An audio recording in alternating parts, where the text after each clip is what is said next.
Magandang araw mga ka-reels. So, bakeserya naman tayo ngayon guys for today's video. At ang ating cake ngayon ay double chocolate loaf cake. At sa mga may paborito ng chocolate ay tiyak na magugustuhan ng ating recipe ngayon. Napakalambot at napakasarap.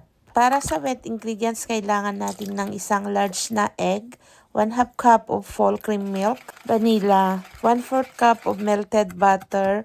Haluin, then kailangan natin dito ng 1/2 cup of brown sugar and 1/4 cup of white sugar. Haluin ulit natin guys hanggang matunaw yung sugar sa ating wet ingredients. At para naman sa dry ingredients natin guys, kailangan natin dito ng 1/4 cup of cacao powder, 1 cup of all-purpose flour, 1 teaspoon of baking powder, and 1/2 teaspoon of baking soda.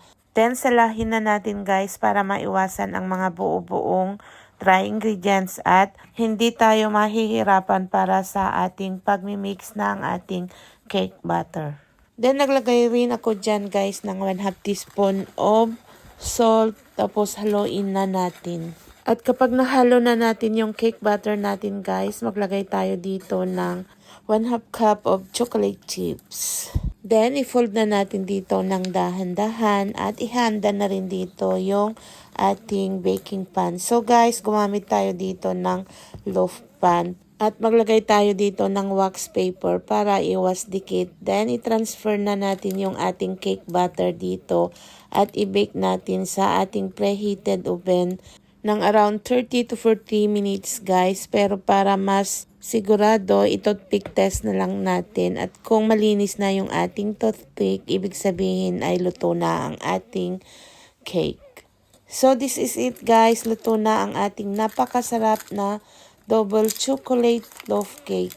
Sa mga katulad ko na napakahilig mag-bake guys, gayahin nyo ito at tiyak na masasarapan kayo. Napakadaling gawin guys at napakasarap.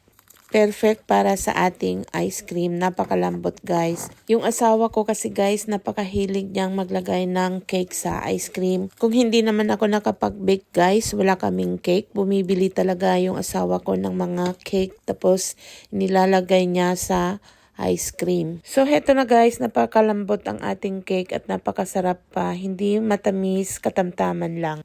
Thank you guys and God bless us all.